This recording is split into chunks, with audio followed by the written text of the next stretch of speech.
আমাদের সমাজের বেশিরভাগ মানুষরাই মনে করে যে যে মানুষ বেশি কথা বলে না বা সব সময় চুপচাপ থাকে সেই মনে হয় প্রকৃত ভদ্রলোক আর ধৈর্যশীল মানুষ। কিন্তু বাস্তব সত্য কথা হলো চুপ থাকা সবসময় ভদ্রতার প্রতীক নয়। দেখুন, চুপ থাকা দুই ধরনের হতে পারে। কেউ নিজের মনের প্রশান্তি, ভদ্রতা আর ধৈর্যের কারণে চুপ থাকে, আর এরাই হচ্ছে প্রকৃত মহৎ ব্যক্তি। আবার কেউ কেউ বাইরের দিক থেকে খুব নীরব থাকে, কিন্তু ভিতরে ভিতরে রাগ, হিংসা আর কূটনীতি জমিয়ে রাখে। আর এই সমস্ত মানুষ যখন একবার মুখ খোলে তখনই শুরু হয়ে যায় ঘূর্ণিঝড় বা বন্যা। আর এখানে হচ্ছে আসল বিপদ বা মূল সমস্যা।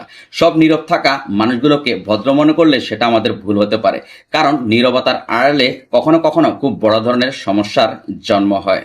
সুতরাং কারণ নীরবতা দেখে তাকে অন্ধভাবে মূল্যায়ন করবেন না। মানুষকে বোঝার জন্য শুধু তার কথাবার্তাই যথেষ্ট নয়, তার কাজ, ব্যবহার ও মূল্যবোধকেও লক্ষ্য রাখা উচিত। প্রকৃত ভদ্রলোক তিনি, যিনি চুপ থাকার পাশাপাশি সঠিক সময়ে প্রয়োজনে সত্য কথা সাহসের সাথে বলতে জানে। এখন মূল কথা হচ্ছে যে সমাজে শান্তিপূর্ণ অবস্থান চাইলে আমাদেরকে শিখতে হবে কে নীরবতা দিয়ে ভদ্রতা দেখাচ্ছে আর কে নীরবতার আড়ালে সমস্যা তৈরি করছে। Thanks for watching.